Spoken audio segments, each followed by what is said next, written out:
Tôi bước một bước vào trận Thiên La Địa Võng, dù biết trước thân phận bại lộ tất sẽ bị nhòm ngó, nhưng không ngờ lại là cục diện vây giết thế này. Đạo hữu Thanh Quỷ, sao ngươi cũng lọt vào trận này? Trong trận ẩn nấp 13 vị động hư tứ phá, trong đó 2 người cực mạnh, khiến ta cảm thấy hơi đe dọa.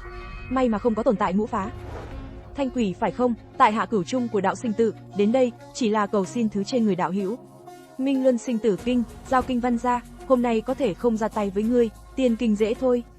Kinh văn ta đã sớm thuộc lòng, giữ lại cũng vô dụng, hôm nay lỡ bước vào trận này, cho dù có bản lĩnh tài trời, cũng tuyệt đối không thể thoát thân. Chân Tích là người bạn duy nhất của ta sau khi nhập giới, có thể thả cậu ấy ra trước được không? Ta có lời muốn nói với cậu ấy. Đạo hữu, thật hổ thẹn, vốn nghĩ đạo hữu ở lại trên đảo trăm năm, có lẽ có thể tránh được thế lực này. Sau đó có thể báo thù giúp ta.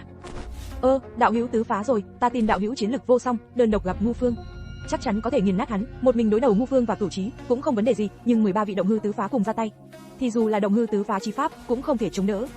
Được rồi, thương lượng thế nào rồi? Minh Luân sinh tử kinh còn chưa giao ra sao? Nơi này có rất nhiều đạo hữu ở đây. Ta dù có giao ra tiên kinh, những người khác cũng không buông tha cho ta rời đi. Đạo hữu Cửu Trí có thể đại diện cho ý chí của tất cả mọi người không? Tất nhiên là không, trừ khi ngươi có thể cho biết cách nhập vào di tích tiên cũ ở núi Vọng Cổ. Giao Chân Thích ra, nhà họ Chân hôm nay không can thiệp, không cần nói nhảm, người này chiến lực không tầm thường. Chi bằng hợp lực đánh nát nhục thân hắn, lấy tiên kinh rồi hãy nói.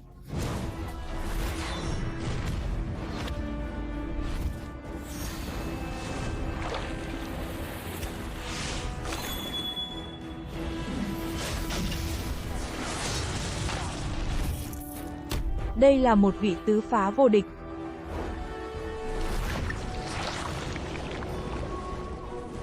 Đạo hữu Thanh Quỷ cẩn thận, đây là đại thần thông của đạo sinh tử, vạn vật sinh, chạm vào là thọ nguyên bay biến, có thể khiến cuộc đời của tu sĩ trong chớp mắt bước vào tuổi già, nhắc nhở cũng vô ích. Vạn vật sinh vừa xuất, tránh không thể tránh. Không phải là chiết thọ, mà là thuật khiến người ta lão hóa nhanh chóng, dù nhìn thấu chỗ mấu chốt, nhưng chỉ có thể giảm bớt uy lực của nó. Tặng một nhát, tiểu thuyết cho ngươi chiết thọ 100 năm nhé.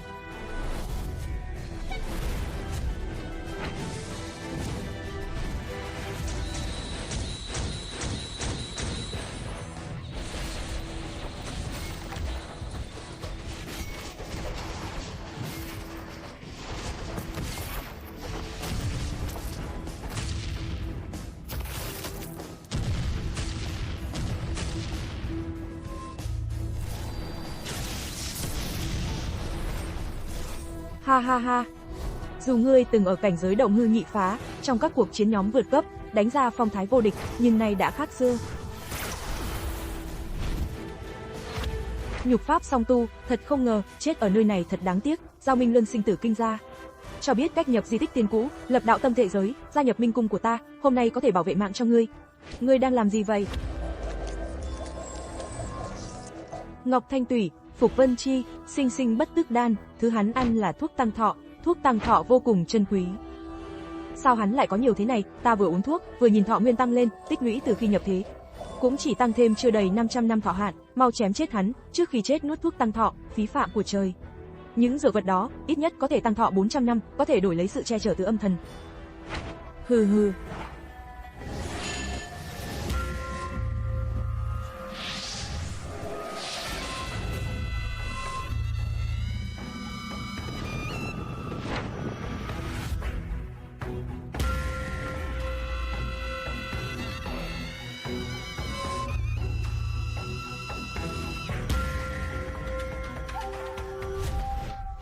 Là trọng bảo tà đạo loại hiến tế thọ nguyên.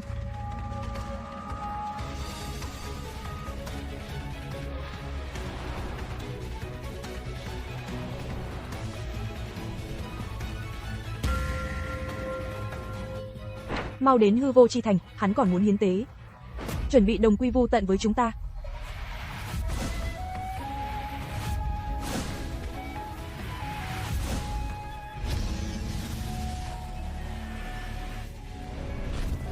Địa linh miếu, ngươi lại tu thành thần thông vô thượng tiên kinh.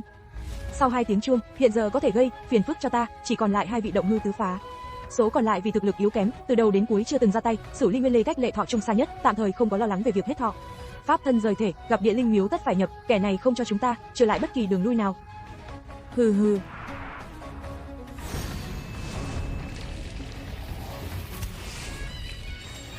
Đạo hữu, chúng ta thuần túy xem náo nhiệt, chưa từng ra tay, không bị cuốn vào tranh chấp. Mong được tha mạng, Thanh Quỷ, dùng trọng bảo tà đạo hiến tế. giết sạch đám tu sĩ, tinh thần tiên phư vạn năm qua chưa từng có, đạo hữu quá khen. Đạo hữu ngu. Đạo hữu cửu trí, mau giúp 5 người chúng ta một tay, phá hủy địa linh miếu này, chúng ta vẫn còn sức chiến đấu. Thắng bại chưa biết được đâu. Thanh quỷ, người chết ở nơi này hôm nay, đa phần xuất thân từ các thế lực, tiên môn lớn của quần tinh vực quần Bắc. Người tất sẽ không có kết cục tốt đẹp, đừng ồn ào.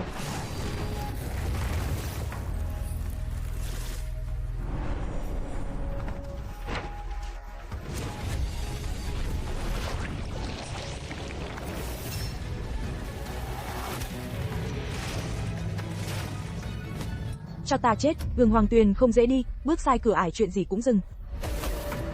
Các vị đi thong thả, vừa đi vừa trân trọng. Đây là thần thông gì, cũng là Minh Luân sinh tử kinh sao? Hai người không rõ sự tình, lao nhanh về phía ta. Đợi đến khi có chút nhận thức thì đã muộn rồi, nhục thân lại bị một cỗ sức mạnh sinh tử không rõ xâm nhập. Trong chốc lát bị hoạt hóa. Cần gì phải vậy chứ? Điểm nghẽn về trận đạo của ta, ngược lại có thể mượn pháp này mà phá giải, bước vào cảnh giới trận đạo hoàn toàn mới. Đa tạ đạo hữu đã nương tay. Tại sao không chém chết mấy người đó tuy chưa ra tay, nhưng đã ẩn nấp trong trận, ắt hẳn có ý đồ xấu. Thân phận này của ta, chém chết nhiều đệ tử tông môn như vậy, gây ra rắc rối lớn, không thể dùng nữa. Ta cần truyền đi, tin tức Thanh quỷ hết thọ sắp chết, họ rất phù hợp, nếu không ai sống sót, sợ rằng sẽ dẫn đến những kẻ mạnh hơn mang trọng bảo đến truy tra, gia tăng biến số một cách vô ích. Đạo hữu vẫn còn sống được, tạm thời chưa chết được. Di tích tiên cũ có chút đặc biệt, sản sinh một số dược liệu tăng thọ hiếm có, ta vẫn còn có thể sống. Ta để chân thích tung tin ra, sẽ kết thúc cuộc đời tại một địa điểm có tên Lệ Linh Cốc, di sản để lại sẽ giải trên đảo hư thực, ai có chí có thể đến đảo hư thực tìm Minh Luân sinh tử kinh.